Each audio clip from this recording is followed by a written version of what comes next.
So I kind of hit a burnout threshold last week that was pretty unsustainable. Now, I knew I was headed toward it, to be completely honest, and I'd been doing a decent job at staving off that burnout and resting when I could, but that's never enough when it comes to this sort of thing. Even if you're not an artist, you know how that is. You can only fend off burnout for so long without big lifestyle changes.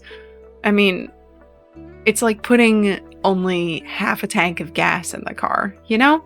However, even with burnout happening to me, and the fact that I'm still recovering right now as I film and edit this, I think it's a good opportunity to explore how I've been fighting back against it specifically.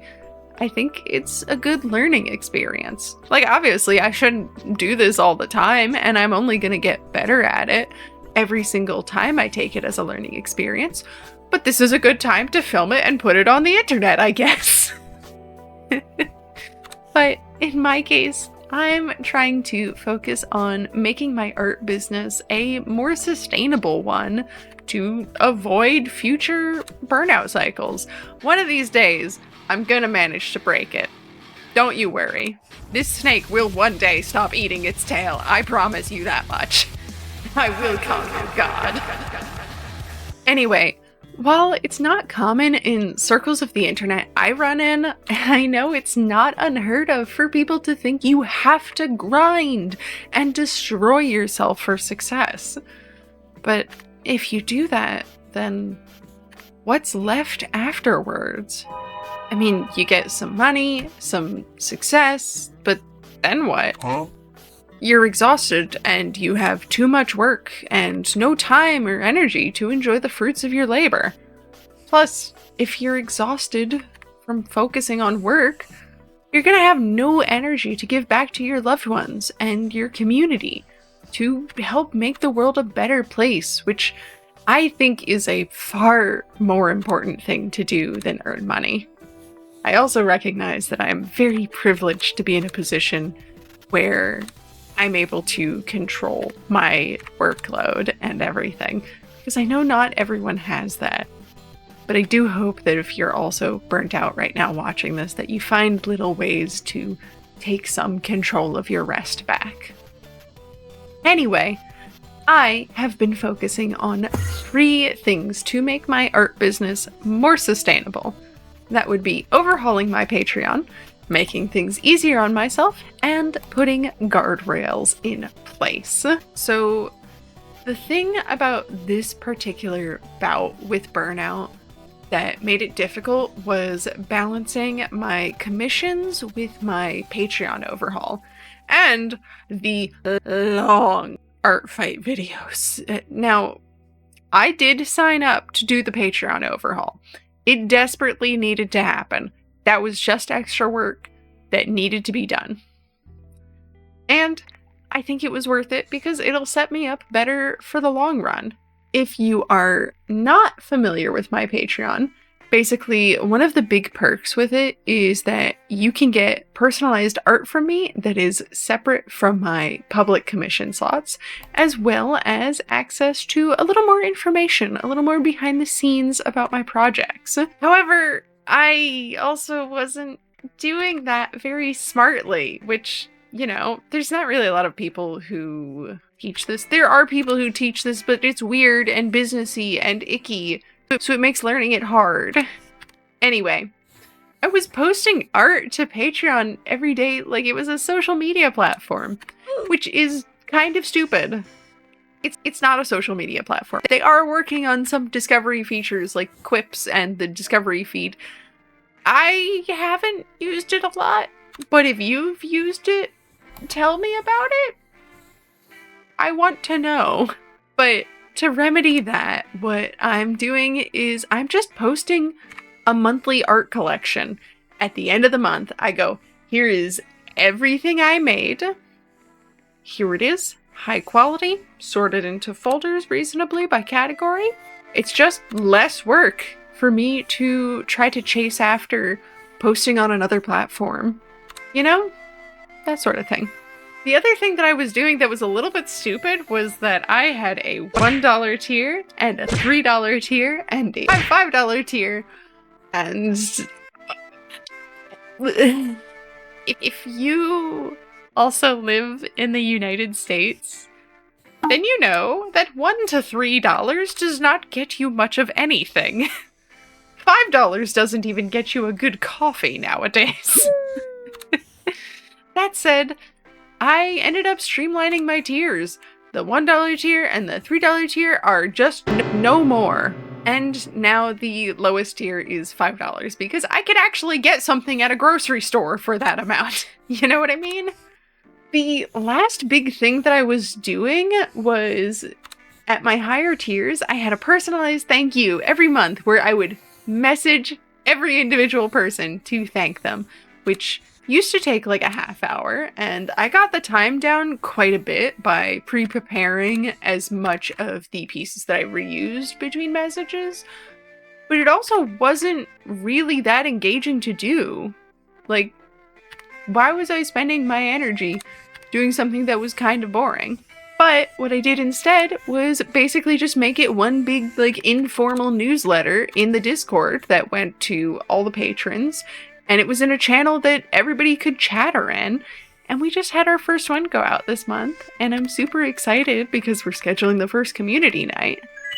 Streamlining my Patreon basically means I get to offer better perks to my patrons, like community nights, like I just mentioned, and more tiers get to save up for personalized art. So I think that's super cool. And if you are curious, you can go check out my Patreon link in the description below. It is truly a lovely community of people who are passionate about creativity and art. And if you want a little preview but don't want to fork up the cash, there's also a general link to my Discord server, you know?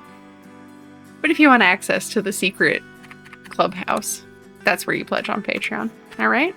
Anyway, the next thing I'm focusing on is trying to make it harder for me to burn myself out in the first place. I care about me, and that means I should take care of myself. To make it harder for me to burn myself out in the first place, I'm making myself check in about my commissions workload more often.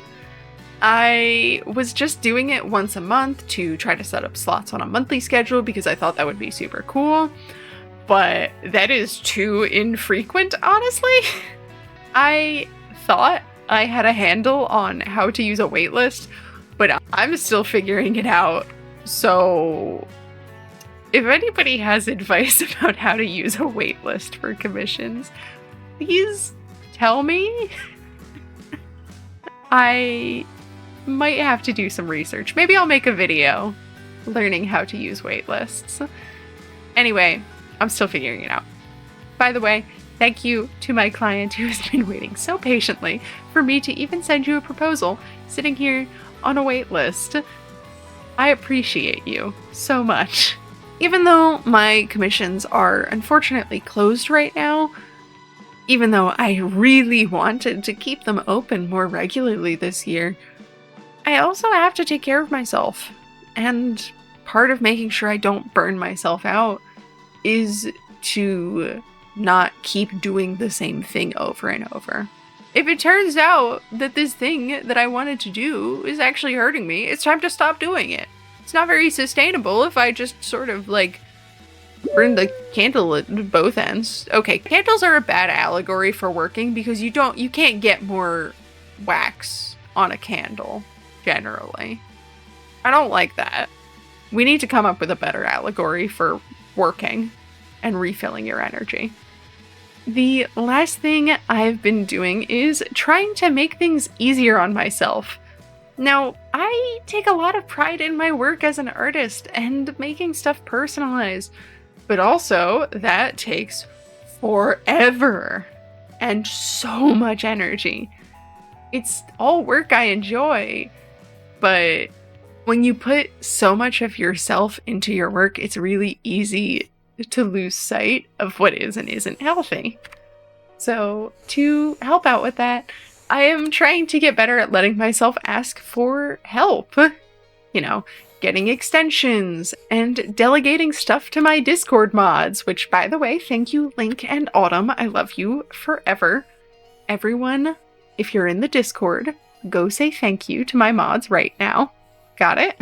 I'm also trying to let myself use my damn automation tools. Like, anything that helps me batch tasks or streamline things or pre-write stuff, I need to let myself use it. For whatever reason, I just don't like scheduling Discord announcements. It feels like impersonal or too big of a server, but that's stupid. I'm not any better or worse than big Discord servers that pre-schedule their announcements. You know what I mean? And neither are you. So the absolute wonder and joy this week where I scheduled the video announcement in the Discord and then I didn't have to think about it or pay too much attention to my timer except to go open the tab for the premiere. Wonderful. Wonderful, I tell you. Using a combination of post schedulers that get my preferred platforms means I only have to manually post to freaking Webtoons, and I'm gonna be real. Hi, Webtoons audience, if you're here. I never hear from you. How are you? I love you guys. Where are you? And one of the last ways I'm trying to make things a little easier on myself is to do slightly easier video formats, like the Draw With Me video last week and this more vlog style video, which is hard because I really do like editing. Like, don't get me wrong. I have been making AMVs since I was a child. The editing is so much fun when you let yourself get creative with it. I also really love pushing my editing software to do things that it really shouldn't. Did you know that I've been editing these videos in CapCut this whole time? For the free version? Yeah. Anyway, look, as much as I might love editing, I don't make any money off of these videos. I can't really afford to spend a lot of time editing and recording them. Now, I will say, yet, I have hit the first of the 2 tiers in YouTube's monetization thing, but I haven't set it up yet because I don't want to walk into a bad contract blindly. You know? I don't want to agree to anything that I don't understand, which I need to get there and do that, honestly, because it would help me make things more sustainable. I'm getting there. I'm working on it. Anyway, I kind of hinted at it earlier, but making stuff easier on myself is my way of being kinder to myself. I've heard it before, and I was reminded of the phrase again from a recent trip, but in a world where you can be anything, be kind is a quote that lives rent-free in my head quite a lot. And I think everyone owes it to themselves to be kind to themselves, so they can spend as much time as possible, enjoying things and hanging out with people they love and all that sort of stuff. So, I suppose here's to making things better, one step at a time. And that's what I've got for this week. Thanks for coming to my little rambly vlog about creativity and burnout and sustainability. If you found yourself cozy in watching this vlog or enjoyed any other part, consider liking or subscribing. And if you want to help me make my art business a sustainable living, hi, I mentioned it, I have a Patreon. You give me $5, you get to see all the art I make in a month in high quality and unwatermarked. And if you give me $10, you get to join the community nights on Discord.